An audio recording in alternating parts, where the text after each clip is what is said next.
What killed 11 Jews in a synagogue in US last year? What killed 51 Muslims in a mosque in Christchurch this year? What killed 259 Christians during Easter holiday in a church in Sri Lanka this year? What killed them? It's not the bomb. It's not the gun. What killed them? What killed them was a silent, a far more deadlier weapon. What killed them was prejudice. What killed these people was prejudice in the name of Islamophobia, anti-Semitism, xenophobia, terrorism. What killed them was an extreme manifestation of prejudice. Prejudice, which any of us might carry, prejudice, which some of us face. Prejudice is a common human experience. When we don't know someone enough and they're different from us, we form preconceived opinions. We would, based on whatever information we have, come up with an idea of who they could be. When we are only fed with negative information, we project negative attitudes, negative feeling. That is prejudice. That vacuum relationship of not knowing enough, not wanting to know enough, that vacuum relationship develops prejudice. I had an experience. About 4 years ago, I was in a taxi and we went for some distance. At a traffic light stop, the taxi driver asked this question that took me back. He asked me if I know how to make bombs. I couldn't believe what he asked. I couldn't believe that that happened to me in Singapore, my country, known worldwide for racial and religious harmony. There is a man who asked me if I know how to make bombs that kill people. I replied back immediately. I was angry. I replied to him, I do know how to make. Do you want to learn how to make one too? He smirked. Before I could reply to him, my sister tapped on me, asked me to calm down so that we can go home safely and peacefully. But I was furious. My mind was crackling with questions. Why? Why did he ask me that question? Was it funny for him? Was it amusing? Did he not know that it was inconsiderate? Was it because I was wearing a scarf? The very disturbing question. Was it an Islamophobic question? Over the years, whenever I do my hash.peace programs, I would share about this with people. Everyone felt that he was ignorant and it was an Islamophobic question. But you see, he's not the only one. 15.6% of respondents from the Institute of Policy Studies survey find Muslims somewhat or very threatening. 15.6% of my population might fear Muslims. Why? What is so scary about a person like me? Researchers say that this association of Muslims with global terror is a fear that has set in many people. And when they lack the exposure and don't have the opportunity to know Muslims, especially Muslims like me, better, that fear remains unchallenged. They walk around thinking that people like me will blow them up. 15.6% of people might think like that. How do we resolve this? What can we do about it? Martin Buber, scholar, theologian, philosopher, he has this idea of genuine dialogue, which is what started me to start my hash.peace movement. Genuine dialogue. It's not a conversation, it's not a talk. Genuine dialogue is probably a solution that is effective to clear away prejudice from people. Let me share with you. Before October this year, you would never find me in a photo like that.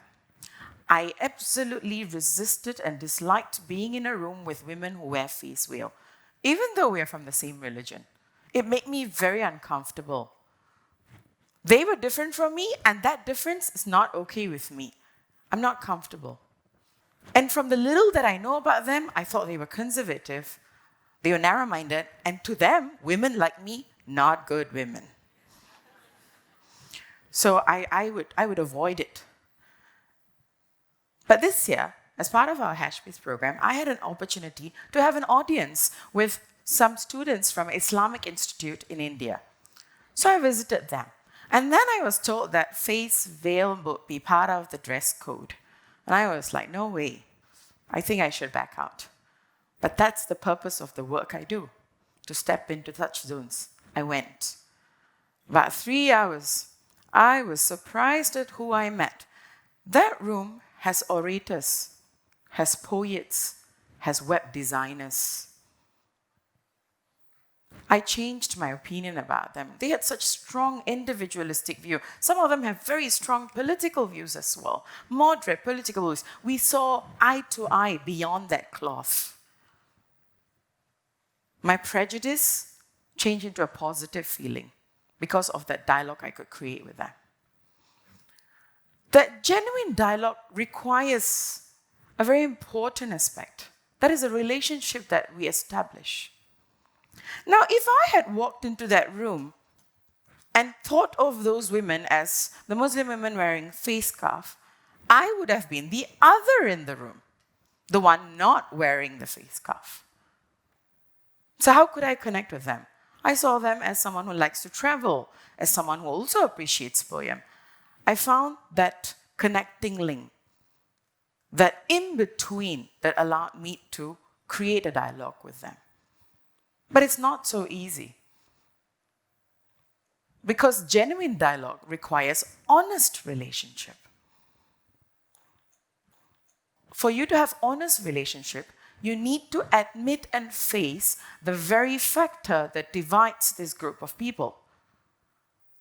The elephant in this room is not the choice of clothing. What actually divided us? What made me uncomfortable with women like that? It is the difference and disagreement in the philosophy of modesty. We did not agree on that aspect, which is why we could never come together. I had to face that. I had to walk into the room knowing who I am. And that allowed me. And they were very welcoming of me. I didn't feel uncomfortable at all. I was wrong. All this illusion I had about them went away. But you see, establishing that relationship is also quite difficult. Let me share with you a very challenging time I had. The Muslim community is divided into many branches, and two main branches are this Sunni and Shia Muslims. I come from the dominant Sunni Muslims category. And when I was invited to meet a group of Shia Muslims, I was not so sure if that's a good idea to do. You see, same, different is easy to handle. Same, not same, very difficult, very confusing. I was like, if this was the group that I was taught to hate, this was the group of people I was told are deviant from our belief. They were not us, they do not follow what we do. And I was told we do not use the word Shia and Muslim in the same sentence. These were the views that were ingrained in me for over 30 years. How do I unwire this and walk into a room and engage with these people? Will talking to them make me acceptance of the deviance? Will I become wrong? Will people in my community accept me? Will I be kicked out? So many questions. So many fears, so much of worry. But I sat in. I couldn't agree with a lot of things because what I believe is what I believe. But I could engage with them. I met mothers, I met brothers, I met people who liked the same food, and we managed to establish a sort of a trust. Yes, we disagree. We still disagree. We didn't change what we believe in, but yet we could engage at a trust level. I walked out knowing that should something happen, should some threat happen to our social harmony, I know these people would stand with me. But it was difficult. It's mentally exhausting to be able to unwire yourself and rewire yourself and engineer yourself to be in such situations and listen to people you have been told to disagree and you did disagree. But how do we overcome that? Over the years, from all the dialogues and the conversations that I had, I realized there's two characteristics, if developed, could help with this. Confidence and courage.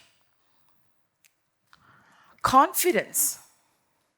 My mother always said, if you were confident about who you are, if you know what you believe in, you're clear in your thought of what shapes you, you can walk into any room, you can go anywhere and not be worried about the external factors that will falter you. That confidence. When I walked into the room with women who wear face veil, I was very confident that my choice was a good choice. I made that choice. I was very confident. Nothing will threaten me, nothing will make me question. That confidence takes years, takes comfort. You need to be comfortable with yourself. Courage.